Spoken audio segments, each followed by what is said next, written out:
আসসালামু আলাইকুম। এসএসসি পরীক্ষার্থী ২০২৬ আজকে তোমাদের বাংলা প্রথম পত্রের পরীক্ষাটি শেষ হয়েছে। আশা করি পরীক্ষাটি তোমাদের অনেক ভালো হয়েছে এবং আমি আশা করি আমি যে সাজেশনটি দিয়েছিলাম তোমাদের বাংলা প্রথম পত্রের জন্য, সেই সাজেশনটি তোমাদের উপকারে এসেছে।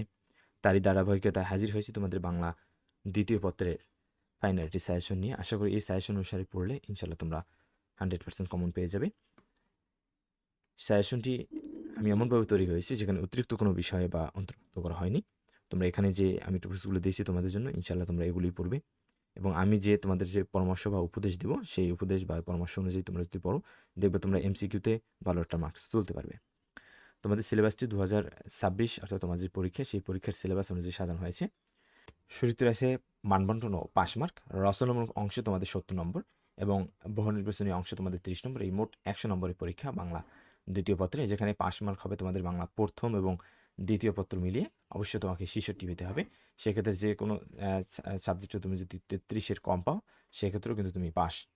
অবশ্যই তোমাকে দুটি সাবজেক্ট মিলে 66 পেলেই হলো। পরীক্ষার তারিখ, তোমাদের এই পরীক্ষাটি অনুষ্ঠিত হবে 23/4/2026 বৃহস্পতিবার, অর্থাৎ আজকে তোমাদের পরীক্ষাটি শেষ মঙ্গলবার শেষ, বুধবার বন্ধ, বৃহস্পতিবার তোমাদের এই পরীক্ষাটি অনুষ্ঠিত হবে।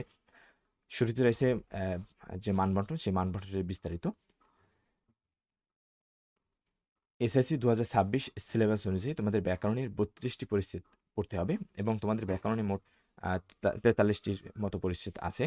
সেখান থেকে 32টি পরিচ্ছেদে কিন্তু তোমাদের এই পরীক্ষায় অন্তর্ভুক্ত রয়েছে এবং এই 32টি পরিচ্ছেদ থেকে তোমাকে 30টি বহুনির্বাচনী প্রশ্ন করা হবে এবং 30টি প্রশ্নের অ্যান্সার করতে হবে এবং প্রতিটি প্রশ্নের মান থাকবে তোমাদের 1।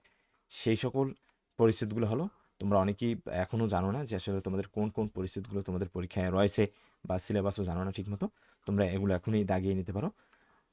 5, 6, 7, 8, 9, 10, 11, 12, 17, 18, 19, 20, 21, 22, 23, 24, 25, 31, 32, 33, 34, 39, 40, 41, 42, 43, 44, 45, 46, 47, 48, 49। এই 32টি পরিচ্ছেদ তোমাদের পরীক্ষায় রয়েছে, এগুলো তোমরা পড়বে। বহুনির্বাচনী প্রশ্ন থাকবে 30, এতে তোমাদের 30 মার্কস। রচনামূলক অংশ যে 70 মার্কস, সেই 70 মার্কসের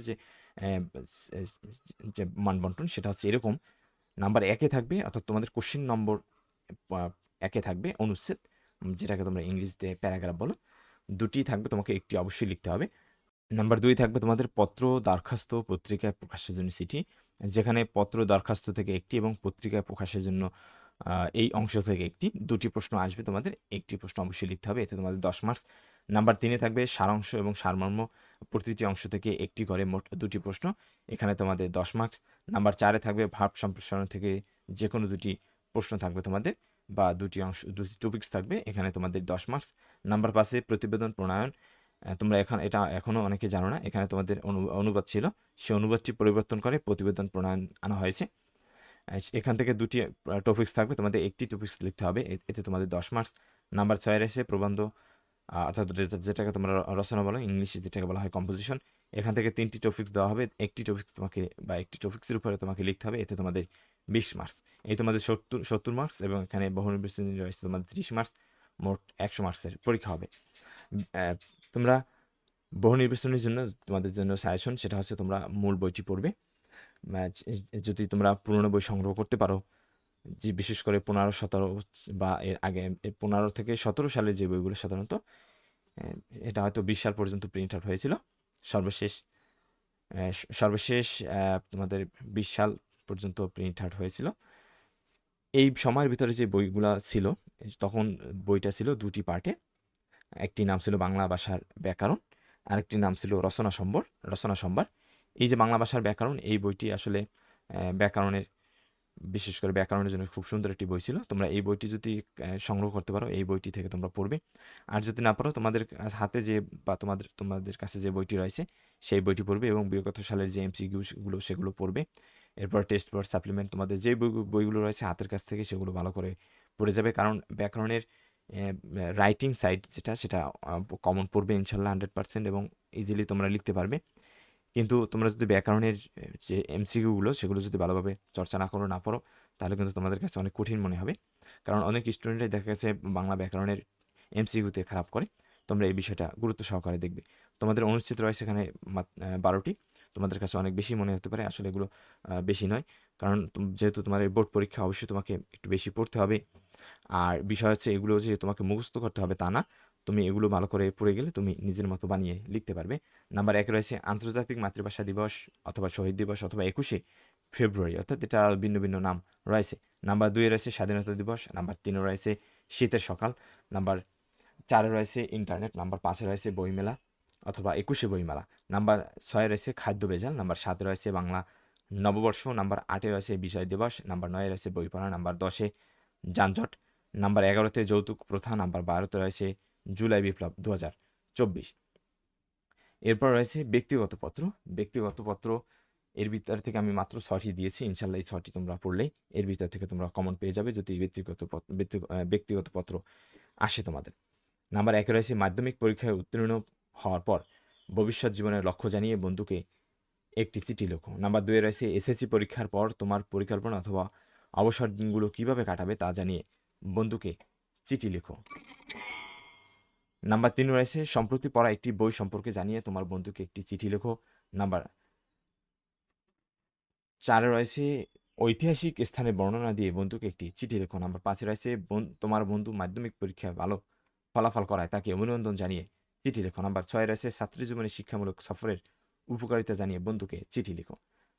আবেদনপত্র থেকে তোমরা এই 7টি পড়বে, সেগুলো হলো বিনা বেতনে অধ্যয়নের জন্য আবেদন, প্রশংসাপত্র চেয়ে প্রধান শিক্ষকের নিকট একখানা আবেদনপত্র লেখো। নাম্বার 3 রয়েছে শিক্ষা সফরে যাওয়ার জন্য আবেদন। নাম্বার 4 রয়েছে দরিদ্র তহবিল থেকে সাহায্যের জন্য আবেদন। নাম্বার 5 রয়েছে বিদ্যালয় ক্যান্টিন স্থাপনের জন্য প্রধান শিক্ষকের নিকট আবেদনপত্র। নাম্বার 6 রয়েছে পাঠাগার স্থাপনে আর্থিক সাহায্য চেয়ে জেলা প্রশাসকের নিকট আবেদন।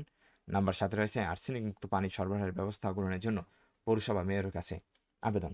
এরপরে পত্রিকা প্রকাশের জন্য চিঠি রয়েছে, মাত্র 5টি দিয়েছি, তোমরা এটা স্কিপও করতে পারো অথবা পড়তে পারো। এর কারণ হচ্ছে তোমাদের এই ব্যক্তিগত পত্র এবং আবেদনপত্র এই দুইটা টপিকস মিলিয়ে একটি টপিকস আসবে, আর পত্রিকা প্রকাশের জন্য চিঠি এখান থেকে একটি আসবে। এখন তোমার ইচ্ছা, তুমি যদি তোমার যেটা ভালো মনে হয় তোমরা সেটা পড়তে পারো। পত্রিকা প্রকাশের জন্য চিঠি এখানে 5টি দেওয়া হয়েছে। নাম্বার 1 রয়েছে বিদ্যুৎ বিভ্রাট প্রতিরোধ কল্পে সংশ্লিষ্ট কর্তৃপক্ষের দৃষ্টি আকর্ষণ করে পত্রিকা প্রকাশের জন্য চিঠি। নাম্বার 2 রয়েছে বন্যার্তদের সাহায্যের আবেদন জানিয়ে সংশ্লিষ্ট কর্তৃপক্ষের দৃষ্টি আকর্ষণের জন্য পত্রিকায় প্রকাশের জন্য চিঠি। নাম্বার 3 রয়েছে বৃক্ষরোপণের গুরুত্ব বর্ণনা করে জনমত গঠনের উদ্দেশ্যে পত্রিকায় প্রকাশের জন্য চিঠি। নাম্বার 4 রয়েছে সড়ক দুর্ঘটনা রোধকল্পে তোমার মতামত জানিয়ে পত্রিকায় প্রকাশের জন্য চিঠি। নাম্বার 5 রয়েছে দ্রব্যমূল্য বৃদ্ধির বিষয়ে পত্রিকায় প্রকাশের জন্য চিঠি। তারপরে সারাংশ ও সারমর্ম, এখান থেকেও তোমরা তোমাদের যেটা ভালো মনে হয় যে কোনো একটি টপিকস পড়তে পারো, আর যদি মনে হয় না আমি দুইটাই পড়তে চাই, দুইটা পড়তে পারো, কারণ তোমাদের পরীক্ষায় এখান থেকে একটি আর এখান থেকে একটি, দুইটা থেকে দুইটি টপিকস আসবে, তাহলে তুমি যে কোনো একটি আসলে স্কিপ করতে পারো। সারাংশ থেকে নাম্বার 1 রয়েছে মানুষের মূল্য কোথায়। নাম্বার 2 রয়েছে মাতৃস্নেহের তুলনা নাই। নাম্বার 3 রয়েছে আজকের দুনিয়াটা আশ্চর্যভাবে। নাম্বার 4 রয়েছে শ্রমকে শ্রদ্ধার সঙ্গে। নাম্বার 5 রয়েছে মানুষ সৃষ্টির শ্রেষ্ঠ প্রাণী। নাম্বার 6 রয়েছে অভ্যাস ভয়ানক জিনিস। নাম্বার 7 রয়েছে অভাব আছে বলিয়া জগৎ বৈচিত্র্যময়। নাম্বার 8 রয়েছে অতীতকে ভুলে যাও অতীতের দুশ্চিন্তা। এখানে আরও একটা বিষয় তোমাদেরকে আমি জানিয়ে রাখি বা বলে রাখি, সেটা হচ্ছে তোমরা যে বোর্ড যে বইটি রয়েছে তোমাদের কাছে, সেই বোর্ড বইয়ে কিন্তু এই সবগুলো টপিকস তোমরা পাবে না। সেজন্য অবশ্যই তোমাকে আলাদা বইয়ের হেল্প নিতে হবে। বিশেষ করে তোমরা বাংলা ব্যাকরণের উপর বা বাংলা দ্বিতীয় পত্র তোমরা গাইড বা টেস্ট পেপার বা বিভিন্ন ধরনের বই বাজারে কিনতে পাবে, বা অথবা তোমরা সেগুলো ইতিমধ্যে কিনে ফেলেছো হয়তো, সেখানে তোমরা এগুলো পেয়ে যাবে। সারমর্ম, নাম্বার 1 রয়েছে আসিতেছে শুভদিন। নাম্বার 2 রয়েছে বসুমতী কেন তুমি এতই কৃপণা। নাম্বার 3 রয়েছে সার্থক জনম আমার জন্মেছি এই দেশে। নাম্বার 4 রয়েছে দৈন্যজ্যোতি আসে আসুক। নাম্বার 5 রয়েছে কোথায় স্বর্গ কোথায় নরক। নাম্বার 6 রয়েছে নিন্দুকেরে বাসি আমি সবার চেয়ে ভালো। নাম্বার 7 দণ্ডিতের সাথে মহা অপরাধী হবে তুমি তার কাছে। নাম্বার 8 শৈশবের সদুপদেশ যাহার না রয়েছে। ভাব সম্প্রসারণ, এটা অবশ্যই তোমাকে পড়তে হবে, কারণ এখানে এই একটা বিষয়ের উপরে তোমার 2টি টপিকস আসবে, সেখান থেকে একটি লিখতে হবে। এখানে মাত্র আমি 8টি দিয়েছি, তোমরা সবগুলোই পড়বে। নাম্বার 1 রয়েছে কৃতিমানের মৃত্যু নয়। নাম্বার 2 রয়েছে আত্মশক্তি অর্জনই শিক্ষার উদ্দেশ্য। নাম্বার 3 রয়েছে দুর্জন বিদ্যান হলে পরিত্যাজ্য। নাম্বার 4 রয়েছে স্বদেশের উপকারে নাই যার মন। নাম্বার 5 রয়েছে গ্রন্থগত বিদ্যা আর পরহস্তে ধন। নাম্বার 6 রয়েছে অন্যায় যে করে আর অন্যায় যে সহে। নাম্বার 7 রয়েছে সকলে তরে সকলে আমরা। নাম্বার 8 রয়েছে ক্ষুধার রাজ্যে পৃথিবী গদ্যময়। এরপর রয়েছে প্রতিবেদন। এখান থেকে তোমার 2টি টপিক্স আসবে, একটি টপিক্স তোমাকে অবশ্যই লিখতে হবে। এটা অথবা কোনো বা এটা কিন্তু বাড়তি কোনো প্রশ্ন বলতে এটার সাথে অন্য কোনো টপিক্স নেই, অর্থাৎ প্রতিবেদন থেকেই তোমাকে 2টি প্রশ্ন দেওয়া হবে এবং অবশ্যই তোমাকে কি একটি লিখতে হবে। নাম্বার 1 রয়েছে বিদ্যালয়ে বার্ষিক ক্রীড়া প্রতিযোগিতার বিবরণ দিয়ে একটি প্রতিবেদন তৈরি করো। নাম্বার 2 রয়েছে মাতৃভাষা অথবা স্বাধীনতা দিবসের অনুষ্ঠানের বিবরণ দিয়ে একটি প্রতিবেদন তৈরি করো। নাম্বার 3 রয়েছে বৃক্ষরোপণের গুরুত্ব বর্ণনা করে একটি প্রতিবেদন তৈরি করো। নাম্বার 4 রয়েছে সড়ক দুর্ঘটনা রোধ বেড়ে যাওয়ার কারণ ও প্রতিকার সম্পর্কে অথবা সড়ক ও দুর্ঘটনার বর্ণনা দিয়ে একটি প্রতিবেদন তৈরি করো। নাম্বার 5 রয়েছে দ্রব্যমূল্য বৃদ্ধির উপর একটি প্রতিবেদন তৈরি করো। নাম্বার 6 রয়েছে বিদ্যালয় পহেলা বৈশাখ উপলক্ষে আয়োজিত অনুষ্ঠানের বর্ণনা দিয়ে প্রতিবেদন। নাম্বার 7 রয়েছে খাদ্য ভেজাল ও তার প্রতিকার সম্বন্ধে একটি সংবাদ প্রতিবেদন তৈরি করো। নাম্বার 8 রয়েছে যানজট সম্পর্কে বিবরণ দিয়ে একটি প্রতিবেদন তৈরি করো। নাম্বার 9 রয়েছে মাদক কেনা বলুন শিরোনামে সংবাদপত্র প্রকাশের উপযোগী একটি প্রতিবেদন লেখো। নাম্বার 10 রয়েছে বিদ্যালয় নবীনবরণ ও বিদায় সংবর্ধনা অনুষ্ঠান সম্পর্কে সংবাদ প্রতিবেদন। নাম্বার 11 রয়েছে এলাকার সড়কের দুরবস্থা সংক্রান্ত সংবাদ প্রতিবেদন। এরপরে সর্বশেষ রয়েছে প্রবন্ধ রচনা। এখান থেকে তোমাদের 3টি টপিক্স আসবে, তোমাকে অবশ্যই একটি টপিক্সের অ্যান্সার করতে হবে। এখানে আমি 10টি দিয়েছি, ইনশাল্লাহ সবগুলো পড়বে, এর ভিতর থেকে তোমরা 100% কমন পেয়ে যাবে। নাম্বার 1 রয়েছে জুলাই বিপ্লব 2024। নাম্বার 2 রয়েছে স্বদেশপ্রেম। নাম্বার 3 রয়েছে পরিবেশ দূষণ। নাম্বার 4 রয়েছে মানব কল্যাণে বিজ্ঞান। নাম্বার 5 রয়েছে কৃষিকাজে বিজ্ঞান। নাম্বার 6 রয়েছে সময়ের মূল্য অথবা সময়ানুবর্তিতা। নাম্বার 7 রয়েছে অধ্যাবসায়। নাম্বার 8 রয়েছে বাংলাদেশের উৎসব। নাম্বার 9 রয়েছে মাদকাসক্তি ও তার প্রতিকার। নাম্বার 10 রয়েছে দেশ গঠনে ছাত্র সমাজের ভূমিকা। আশা করি আমি এই যে সাজেশনটি দিয়েছি এই সাজেশন অনুসারে তোমরা যদি পড়ো দেখবে রাইটিং সাইড 100% কমন পেয়ে যাবে। প্লাস এমসিকিউ যে পড়ার যে তোমাদেরকে আমি যে পরামর্শটা দিয়েছি সেই পরামর্শ অনুযায়ী বা সেই উপদেশ অনুযায়ী তোমরা যদি এমসিকিউর যে বিষয়গুলো বা এমসিকিউ পড়ার যে সিস্টেম তোমরা যদি এই সিস্টেম অনুসারে পড়ো, যদিও এখনই তোমরা আসলে পুরনো বইটা যারা সংগ্রহ করেছো আগে তারা তো করেছো, আর যদি এখনই না পারো, এখন তো সময় তেমন তোমাদের হাতে নেই, তাহলে তোমরা কি করবে, তোমরা যে টেস্ট পেপার সাপ্লিমেন্ট কিনেছো বা গাইড বলো বা বাংলা গ্রামারের জন্য তোমরা যে এক্সট্রা বই কিনেছিলে বোর্ড বইটা বাদে সেই বইটা পড়বে অবশ্যই। এরপরে তোমার যে বোর্ড বই রয়েছে সেই বোর্ড বইটা অবশ্যই পড়বে। আমি বারে বারে এমসিকিউর কথা এই জন্যই বলছি, তোমাদের বাংলা যে দ্বিতীয় পত্র সেই বাংলা দ্বিতীয় পত্রের এমসিকিউ অন্যান্য সাবজেক্ট থেকে একটু ক্রিটিক্যাল হয়ে থাকে, সেটা প্রতি বছরই আসলে এই সমস্যার সম্মুখীন হয় অনেক স্টুডেন্টরা। তাই তোমরা এই বিষয়টা অবশ্যই ভালো ফোকাসে রাখবে। আর এই সাজেশনটা তোমরা স্ক্রিনশট নিয়ে নিতে পারো, স্ক্রিনশট নিয়ে তোমরা পড়তে পারো।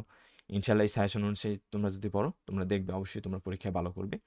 পরবর্তী যে পরীক্ষাগুলো রয়েছে সেই পরীক্ষাগুলোর সাজেশন ধারাবাহিকভাবে আমি আপলোড করবো তোমাদের জন্য, তোমরা সেগুলো দেখবে, ইনশাল্লাহ বেশ উপকৃত হবে তোমরা। ধন্যবাদ সবাইকে। পরবর্তী সাজেশনগুলো পেতে এবং যে কোনো শিক্ষামূলক ভিডিও পেতে অবশ্যই আমাদের ইউটিউব চ্যানেলটি তোমরা সাবস্ক্রাইব করে রাখবে। ধন্যবাদ সবাইকে।